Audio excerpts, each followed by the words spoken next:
So hello guys, what's up? It's me again, si Mima Alicia nyo at nagbabalik ulit para sa ating panibagong video.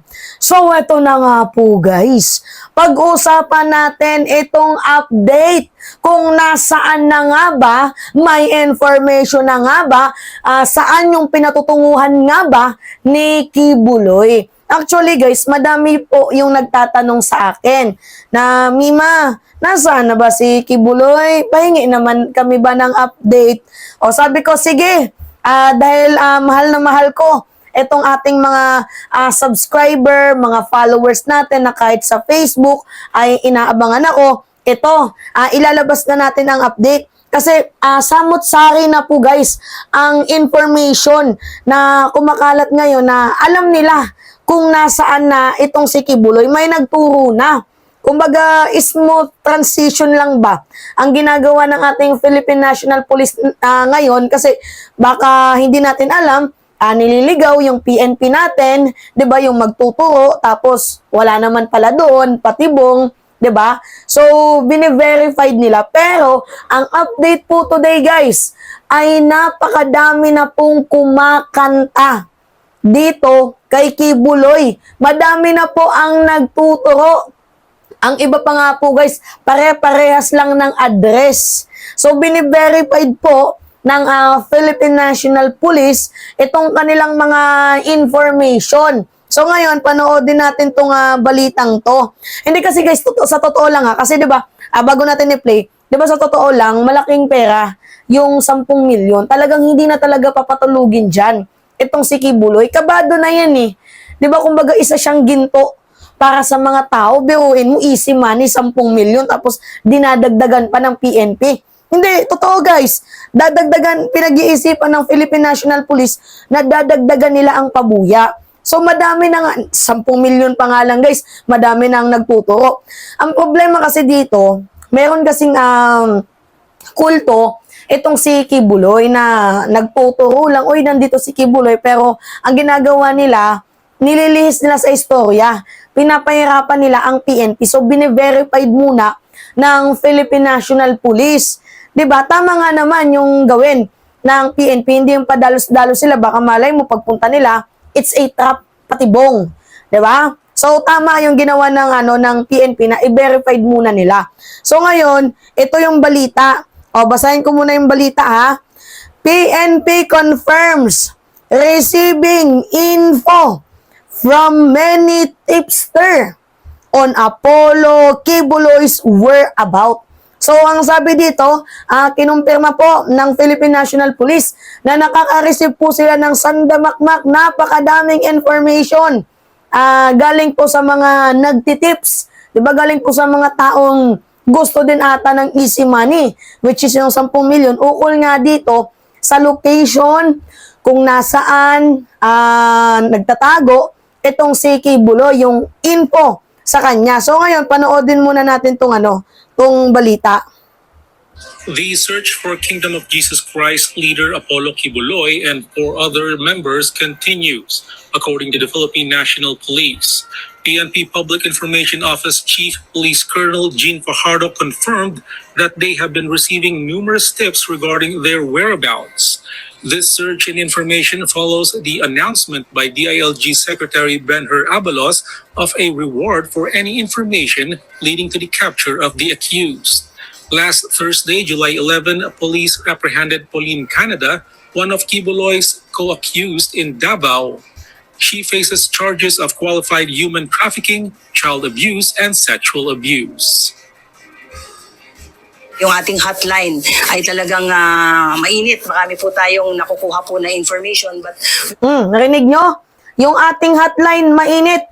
Madami po tayong nakukuhang information. But, we have to vet muna yung ating mga nakukuhang information.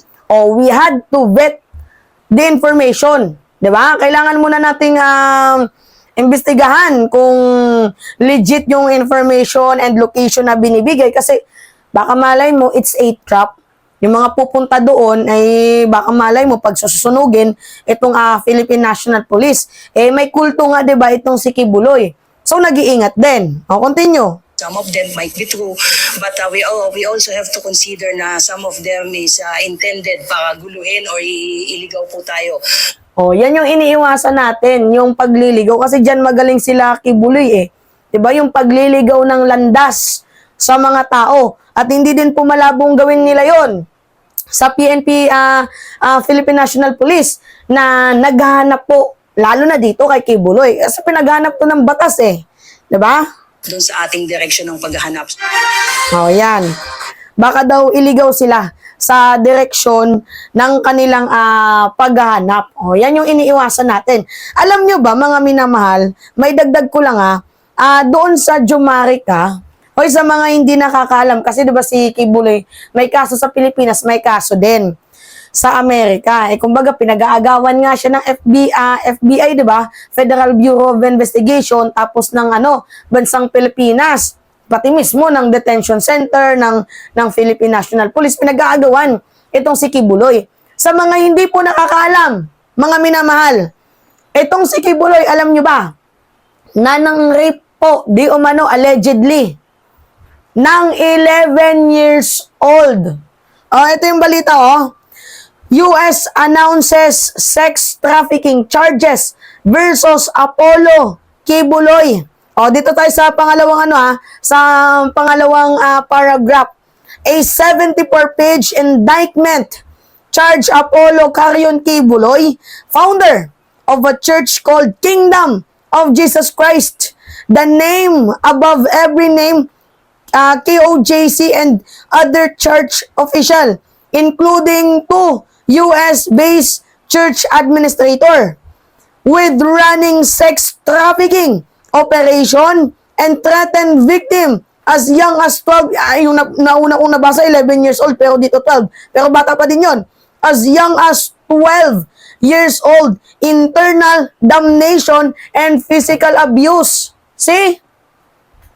Diba? Kaya nga hindi na sa akin bago, guys, na baka malay mo, yung mga private citizen din doon sa US ay nagbigay din ng ambag para nga mahuli itong isang pugante na si Kibuloy. Tama ba, mga minamahal? Di ba posible yon? Yung mga tao doon sa sa Amerika nag-ambagan din para mabuo yung napakalaking reward kung sino man po ang makakapagturo dito kay Kibuloy, kasi pinag-aagawan na po si Kibuloy ng batas. Diba? Hindi ka pinag-aagawan ng mga kababaihan. Pinag-aagawan ka ng batas. Ya? Diba? Ngayon, na ang dami ng tipster, ang dami ng nagtitips. Siguro naman, Kibuloy, hindi ka na talaga nakakatulog niyan ng mahimbing. Diba? So, magdasal ka, Kibs. Diba? Magdasal ka. Hindi yung ang dami mong actually, guys, sa totoo lang kung walang kasalanan si Kibuloy, hindi yan matatakot. May kasalanan malamang natatakot. Yun yung totoo dyan. Kung matapang ka, kung may bayag ka, magpakita ka. Diba? Hindi yung nagtatapang-tapangan ka lang sa sa mainstream media. Anyway, nag-appoint ka pa ng mga baliw. Sabi, isusumpa niya daw si President Marcos. Anyway, it's me again, si Mima Alicia nyo, at nagbabalik ulit para sa ating panibagong video.